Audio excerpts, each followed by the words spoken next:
Thank you Megha, पलक। आज हमारे बीच अतिथि के रूप में जो पधारे हैं वे अपने कार्यक्रम में इतना व्यस्त होते हैं कि उनसे तिथि लेना भी मुश्किल होता है, पर अपने बिजी शेड्यूल में से भी समय देकर हमारे बीच जजेस पधारे हैं। मैं स्वास्थ्य विभाग और संस्थान की ओर से आपका पुनः एक बार स्वागत करती हूँ और प्रोफेसर वैद्य अर्पण भट्ट सर से निवेदन करती हूँ कि वे अतिथि परिचय हेतु कृपया मंच पर पधारें।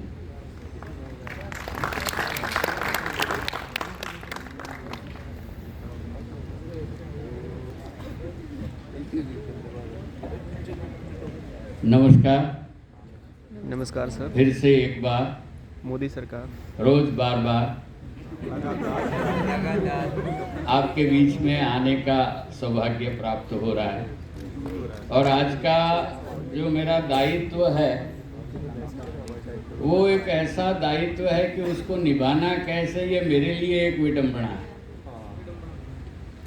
इसलिए कि एक तो जो शख्सियतें हमारे बीच है वो इतनी जाज्वल्यमान है कि उनके लिए बोलना क्या, और दूसरी बात है कि ये शख्सियतें मेरे दिल के इतनी करीब हैं कि उनके उस प्रकाश को देखना कैसे, ये दोनों ही विडंबनाएं मेरे सामने हैं, जिनके साथ मैं मेरे अंडर ग्रेजुएट के दिनों में खेला कूदा हूँ, जिनके साथ इस स्टेज पर तो मैं जिया हूँ, ऐसा यदि मैं कह लूँ तो भी गलत नहीं होगा।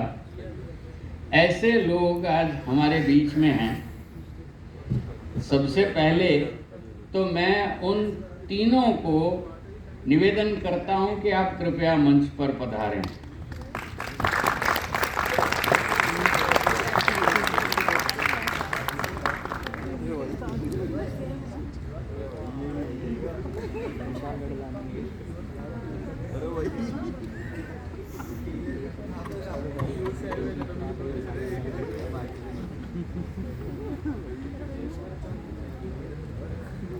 हमें पूछा जा रहा है कि सर के लिए चेयर मंगा दे क्या।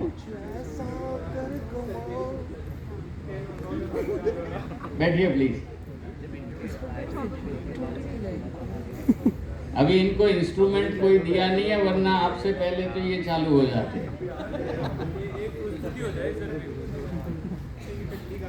तो सबसे पहले मैं जब 3rd ईयर 4th ईयर में था तब जो एक शख्सियत बहुत अच्छा गाती थी, इतना सुरीला लड़का और कंपोज भी इतना बेहतरीन करता था, और चूंकि मैं सीनियर था तो थोड़ा दमखम भी तो होता है ना सीनियर वाला। हाँ, पर पहले ही मुलाकात से हमारी जम गई, और वो जमी तो ऐसी जमी कि सालों साल जमती रही। अजय प्रभु। डिग्री जब हमने यहाँ से ख़त्म की तो उसके बाद में उन्होंने एक सीमेंट फैक्ट्री जो कि राणावाव में है, सौराष्ट्र केमिकल्स, उसे ज्वाइन किया बतौर मेडिकल ऑफिसर। गायकी उनकी चालू थी, म्यूज़िक उनका चालू था, हमारा म्यूज़िकल व्यवहार भी चालू था, और हमारे म्यूज़िक थेरेपी का जो एक उपक्रम चला, क्योंकि पोस्ट ग्रेजुएशन में मेरा वो टॉपिक था as a research topic, post graduation यानी कि एमडी में भी और पीएचडी में, तो उसके लिए भी हमने साथ साथ काफ़ी काम किया। धीरे धीरे उम्र बढ़ती गई, एक्सपीरियंस बढ़ता गया। आज वह शख्स राणावाव सीमेंट फैक्ट्री, जिसको सौराष्ट्र केमिकल्स के नाम से जाना जाता है, उसकी जो मेडिकल विंग है उसका जनरल मैनेजर है। और मिलने से प्यार बढ़ता है उसका नाम है डॉक्टर मिलन वसावड़ा।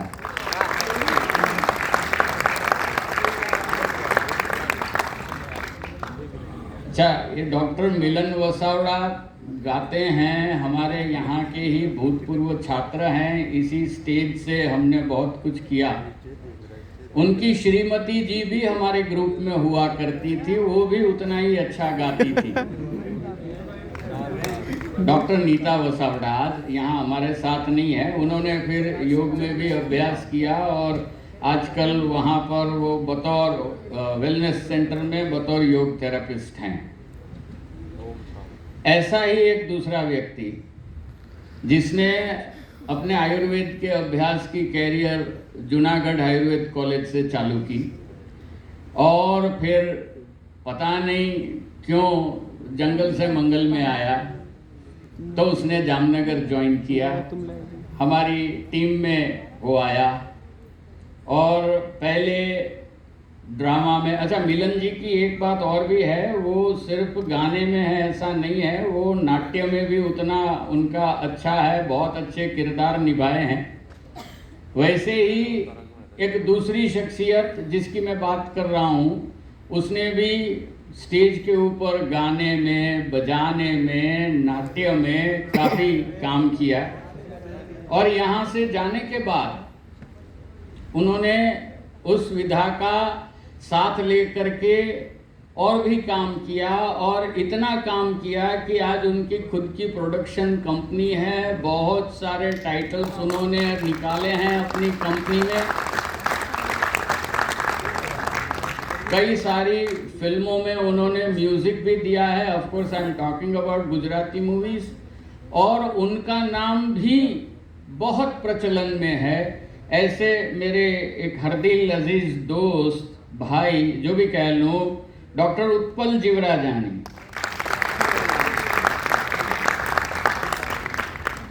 ये सिर्फ म्यूजिक का ही काम करते हैं या प्रोडक्शन का काम इतनी अच्छी कर रहे हैं और राजकोट में भी बहुत बड़ा नाम है। अब तो उनके सुपुत्र भी उनके पद चिन्ह पर चल रहे हैं और सिर्फ भारत ही नहीं बल्कि विदेशों की मूवीज़ में भी उनके बैकग्राउंड स्कोर्स और उनका जो ग्राफिक्स है वो काफ़ी मशहूर है।